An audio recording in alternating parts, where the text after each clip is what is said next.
Hey everyone, Drew Beekeeping here. Today is June 16th. We are out here at one of the yards. Like I said, I'm gonna start renaming these yards instead of numbering them, come up with something else, just for purposes of memorization. But we're out here in the heat of the Georgia summer. Today I am gonna be harvesting some honey, or at least harvesting some boxes. I'll do the extraction, maybe in a day or two, but kind of want to just figure out what exactly I'm taking from the various hives. And I might only have time for this yard. I mean, right here there's only, let's see, 10 hives. There's 4 down there and then 6 right here.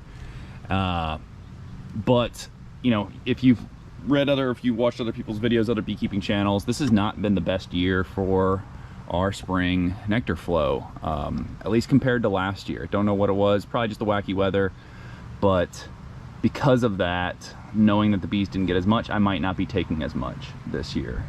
I'm probably gonna leave every hive with, aside from their normal deep body, at least one super of some resources, so they have something in the summer that I don't feel like I have to be overly feeding. Last year I pretty much I pretty much reduced everything down in the summer down to just one hive body, and did supplemental feeding from there, and I had some problems with that getting late into the summer. So I'm going to try to avoid having those problems, hoping to grow a decent population through the summer, or a steady one, and give them a little bit of space to breathe with that extra super. So my goal is to leave at least a super of stuff with all these hives. But again, we're going to do that. So I'm going to put this on a time lapse here in a minute, go through and start grabbing some boxes. As I'm doing that, I'm actually going to be doing a Apigard treatment as well. Usually when I harvest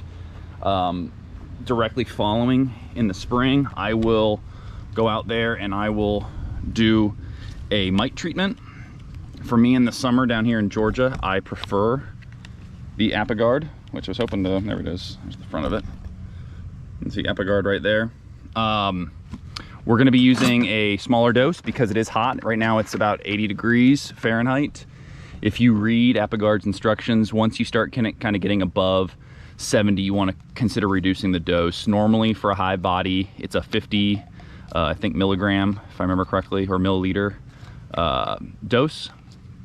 And when you have higher temperatures, instead of doing the full 50, it recommends reducing down to about 25, as seen right here, so about that much. And doing that in either 2 one-week increments, if not 3 one-week increments. So, apply today, come back in a week, apply, and then possibly do 1 more. I might do a slightly higher. I might do, somewhere between 25 and 30, and hoping that I can just get away with doing 2 doses is the plan. So we're going to be treating this yard directly after extracting, and again, we'll probably be revisiting this hive, or these hives I should say, to apply that second dose here pretty soon, and to start summer sugar water feeding, so that way they have something to work on during the dearth. Because right now, probably one of the only trees that really brought in a lot of nectar during the flow was tulip poplar for us. There's a lot of poplar trees near this property, and so my guess is they probably brought in a lot from that. But as you can see around here, you've got some other wildflowers. You've got some Dutch clover. I just saw some a second ago. Sorry for spinning around, but there's some Dutch white clover over here. Looks like there's a beetle on one of these, but right now I see a bee every now and again flying over near them, but it's sporadic. Some of the clover that's in this yard, but again, there's just not much the bees are really going to be bringing in naturally, getting into mid-late June, and we're already at the midpoint of the month. I would have harvested maybe a week ago, but I was out of town, so at this point we have to get ready to start feeding these bees. But I'm going to get started, put this on a time lapse, and I'll stop if I see something important, but just kind of wanted to update you as to what we're doing out here.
right, pretty much that's it for harvesting. I'm out here a few days after a lot of the images or video footage that you've already seen. So like I said, the harvest is done.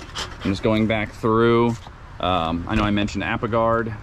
You know, Apigard is now applied, and you know, by the time this video airs, it probably both doses will already be done. So I apologize if this is going to be old information, but you know, the second I'm done with my my harvest, especially before it gets way too hot in the summer to do Apigard, just try to knock it out and try to knock out my summer mite treatment. And I'll start to feed sugar water, which is going to kind of show you the state of these hives right now. I've been just starting to feed them sugar water since I took some honey from them. But again, the goal is to get all these hives into a deep body and a super. So other than that, just watch your pest levels. I've done the Swiffer sheet towels for beetles, as well as some beetle barns that are baited to catch some beetles. But you know, just kind of start staying on top of that post your harvest. So you know, I'm happy with the amount of honey that I got this year, but I definitely left the bees a lot of honey because of how weak this harvest was. So just kind of show you, go into some of these hives, see how these bees are doing. We got some big populations right here.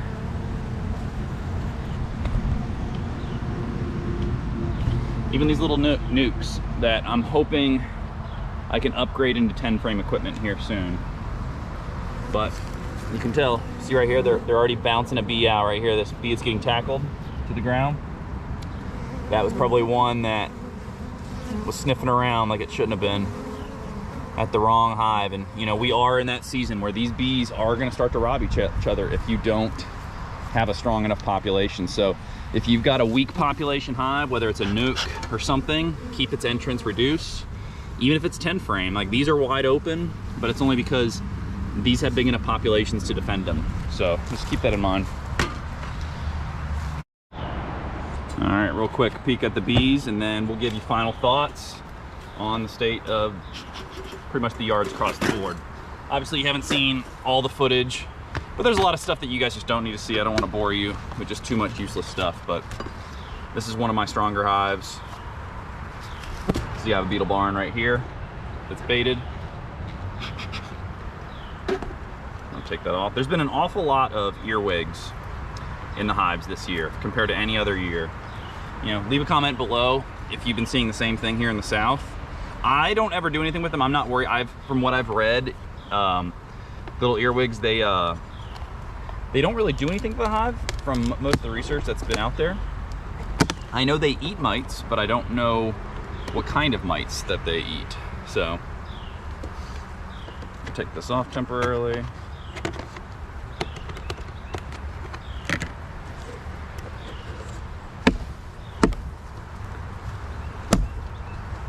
I'll pull out a frame and show you guys a frame up close. So I know you like to see the bees. You don't need to hear me talk all the time.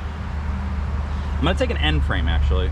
This is gonna have the least amount of stuff on it, but it's gonna be indicative of where this hive is during the dearth here in mid-late June. So, kind of tell this is an end frame, right? So most of these in the middle actually have some nectar or honey already in it. And again, they have been getting fed. I wouldn't say it's exactly 1-to-1. It's probably a little bit more in the favor of the sugar. But, you know, some of these have some pollen stored on them, some bee bread. And there is some light nectar in there, but again, most likely from the feeder, not from natural. The only stuff that's really coming in, as I mentioned earlier in the video, has been the clover that I've seen. I've seen that popping up, and some other weeds that are flowering at this time. But yeah, overall these bees are very happy, very chill.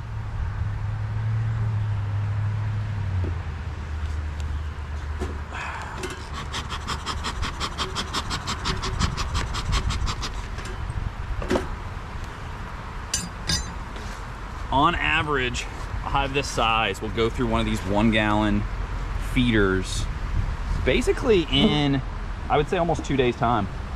It does not take them very long. If it's even bigger, they can go through in a day. Obviously, I'm not gonna be feeding them that much. But just know, if you're gonna be feeding your bees at all, sugar water, etc., internally, make sure it is a strong colony. Obviously, bees in the area, all the bees in this yard, they can smell this nectar, and they will come get it if they don't have something themselves that they can work on. So if I was ever gonna use an internal feeder, I would wanna make sure it is a hive that's in as good of a position that it can defend itself from getting robbed out.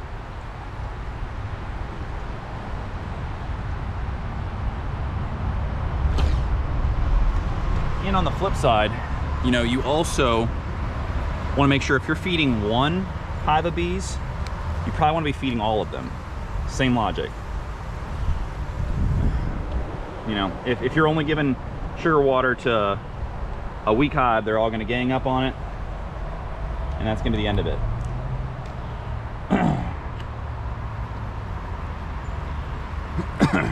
Fortunately, what you just saw me do, some of these are living bees, but there's a lot of drowned bees in here too. And when I see a lot of bees that may be drowned, you know, when the dearth is on, they pile down into these feeders. No matter what feeder setup you have, you can bucket feed externally, you know, away from the hive. Like I've had some stuff that's been away that had some leftover honey residue. You're gonna have dead bees. Bees are gonna fight. Bees are gonna tire themselves out. Bees are gonna drown in the honey, in the nectar, etc. And unfortunately, it's part of it at this time. It's a shame. You don't want to see any bees die, but that is kind of it's just this is that time of the year where things get aggressive, and bees think it's make or break it, and they're willing to fight to the death, or, you know, dogpile, almost stampede on top of each other to get to the nectar. And some, unfortunately, bear the brunt of that and don't make it. So yeah, but again, that's pretty much the status of this hive. I just wanted to make sure I mentioned to you about, if you are going to feed, be very careful. I feel good about this hive being fed because they're strong enough to defend it. But, you know, something like this, the one I just mentioned that had bees getting bounced out, you see it right now. See these bees getting shoved out right here? So they're in a situation where they might be getting robbed out, or, you know, they're constantly on alert to defend themselves because of the dearth right now. So yeah, so watch those. I wouldn't internally feed hives like this. You just kind of have to hope for the best.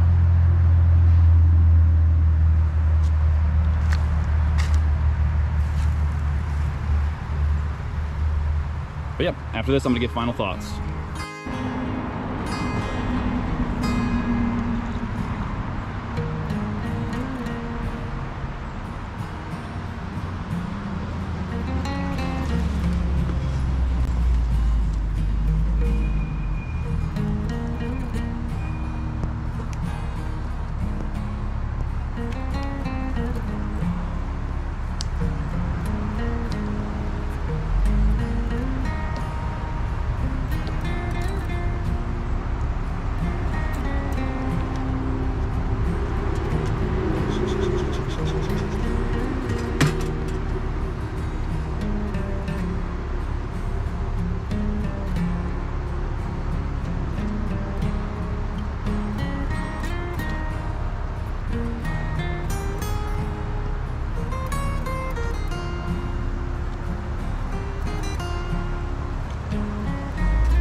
Alright, that's pretty much it for today.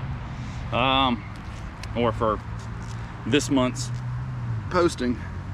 I said, sorry I haven't been able to post that much. Just want to give you an update on how all the yards are going out here. And like I said, they're bumping. They're moving. They're doing well. Now we're getting in July. Like I said, all it is feeding, and even then, trying to limit how much feeding I actually end up doing, just to save myself some time.